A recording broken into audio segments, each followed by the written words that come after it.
Huh? What's happening?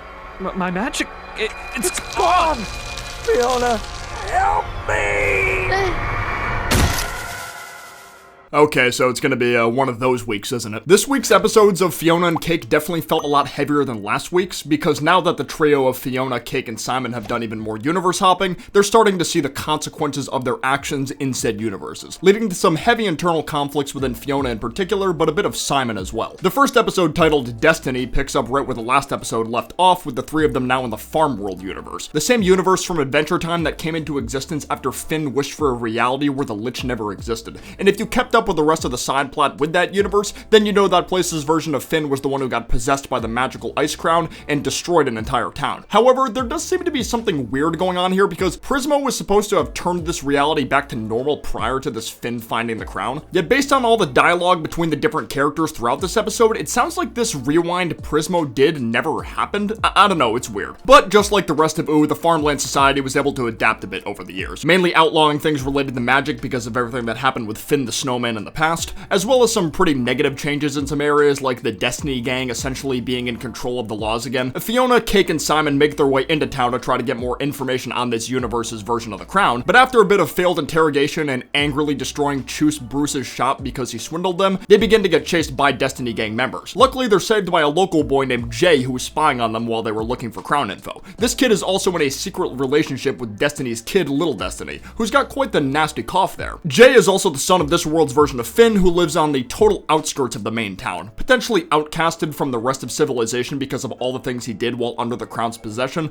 or he figured it'd be best to stay away from everyone because of the guilt of his past actions. I don't recall it ever being stated why he's all the way out there, but it could be up to the viewer's interpretation. This Finn seems to be living a relatively okay life though. He's got his nice house and loving kids. Unfortunately, his wife is no longer in the picture due to an unexplained death, but it seemed pretty obvious that he was married to this universe's version of Huntress Wizard. I mean, just look at this kid. It's super obvious. I really vibe with the idea of Finn ending up with Huntress Wizard in most of, if not every reality he's in. They're great for each other. Simon begins to ask Finn about the crown's whereabouts, but Finn calls Simon a fool for wanting to know where it is. I think if this world's version of Finn knew the full story with Simon, he wouldn't have snapped at him so hard, because he's clearly trying to protect Simon even through aggression, since he doesn't want another person to go through the same thing he did. This may be another version of Finn, but he's still Finn at the end of the day. He doesn't want people to get hurt like that. Even allowing the trio of them to spend the night in the barn instead of just kicking them out right then and there for their crown-related questions. The old Scarab is still at large, chasing the trio too, managing to make it into the farm reality, and easily learns the whereabouts of the trio after questioning Chus Bruce.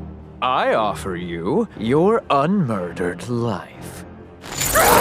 Later that night, Jay Mertens sneaks into the barn to tell the trio the whereabouts of the crown, claiming his dad gave away the location one day while drunk. Jay takes them to the same location where the mushroom bomb exploded in this universe, only for Simon to see nothing but the remains of the destroyed crown. Shortly after, Little Destiny shows up where the two reveal how they got together in the first place. A while back, Jay was visiting the ruins caused by the mushroom bomb, where he was able to find one of the crown's jewels still somewhat intact. Little Destiny was also in the area and threatened him for taking that stuff, but was quickly flattered by how enamored Jay had become with them. I think Jay might have thought the whole crown could have still been under the rubble because he didn't get a chance to look more due to his love for Little Destiny. He decided to offer them one of the crown jewels as a gift, and the rest was history. Unfortunately for everyone in the present, the rest of the Destiny gang shows up ready to fight, still holding much disdain for Finn and his family after all those years. As Big Destiny tries to take his kid away, he notices the jewel from the ice crown was around Little Destiny's neck this whole time, hence why they were coughing so much. The ice magic from the crystal caused them to have a permanent severe cold. Big Destiny attempts to use this new information as a manipulation tactic to get Little Destiny to turn on Jay, saying how Jay must have known that the jewel would have done this and this was his plan to take down a high-ranking member of the gang. Little Destiny has a little bit of doubt at first, but quickly realizes how pure Jay's love is, so they turn the tables on the other gang members, even slicing one guy's arm open. I still very much appreciate how this show isn't afraid to show some blood. Finn also shows up to help fend off the gang, sporting a new flamethrower arm to boot. Please let Finn get one of these too, it looks so awesome. While this fighting goes on, Cake is able to use her stretch powers to grab the crown jewel. Unfortunately, the Scarab shows up too, making things even more difficult for everybody, with the episode ending on Farm World Finn getting stabbed in the head by the Scarab as the four of them teleport into the next reality. Now the question is,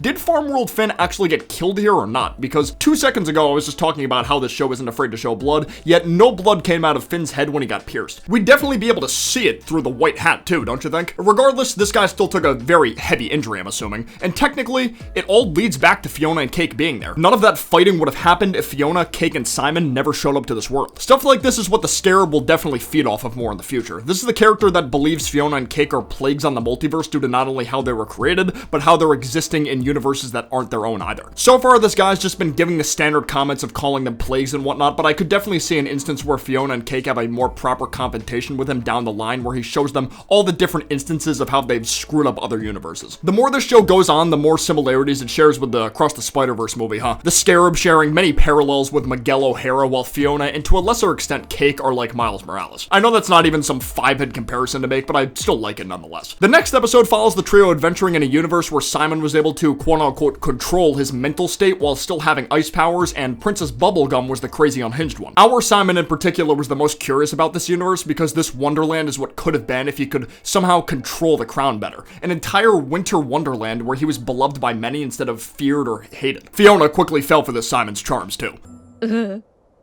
But after some time is spent with this Simon, you could tell he is not without flaw, being quite selfish in fact, not even caring about his version of Betty and even joking a bit about her death. Plus all the times he's reacted to Candy Queen / Bubblegum's actions, having zero sympathy for her altered state of mind and having no desire to help her, rather just wanting Fionna and Cake to deal with her and her army by any means necessary. While our Simon wanted to help Bubblegum despite the dire situation he was in. This version of her was even crazier than our Simon was while he was Ice King. She loved this universe's Simon, but had a very twisted way of showing it. Quite literally wanting to mix him up in a mixing bowl and bake him alive. Even still, our Simon wanted to do whatever he could to help her. Simon's always been like this, but I always appreciate when the series shows off just how selfless this guy can be. Despite not being a great natural fighter like Finn or having ice powers anymore, he still puts others' needs ahead of his own. After slaying a bunch of deformed candy people, Fionna is able to take down Bubblegum and save the Simons, sharing a passionate kiss with the ice one too. However, due to her normalified genes with the main Simon not being Ice King anymore, her kiss ended up turning the other Simon back to a human, killing him in the process because he was over 100 years old. This act also revealed this universe's Princess Bubblegum was supposed to be normal all along, but the now dead Simon was able to transfer the crown's madness onto her, still keeping his ice powers. Meaning his whole song about the overcoming the madness with pure mental strength was all a lie. Fionna starts to feel especially guilty about this. She thought she was doing a heroic act, but in reality she was attacking innocent candy people that had been unfairly brainwashed by a selfish wizard, questioning if she's been hurting people in all the universes rather than helping them. Hence why I titled the video the way I did. Although Simon did cheer her up in the moment at the end of the episode, I don't think this will be the last time we see Fionna doubt her purpose in the multiverse. Now, me personally, it really just depends on how you look at it. Yeah, on one hand, Farmworld Finn did get pierced by the Scarab, but there is the chance of him still being alive due to the lack of blood, plus Fionna and Cake's interference in this universe was able to strengthen the bond between Jay Mertens and Little Destiny even more. As for the Ice and Candy world, sure, Fionna hurt the candy people, but there's no way she would have if she had known the whole story. Plus her kiss did end up saving them too, so overall, even if they did do some harm along the way, I'd say the good they've done outweighs the harm. But I don't think that will stop the Scarab from using said harm to get into Fiona's head, in hopes of making it easier for him to take her and Cake down. Very solid set of episodes though. The side content between Marshall and Gary was very much appreciated too. Curious to see where those adventures will lead.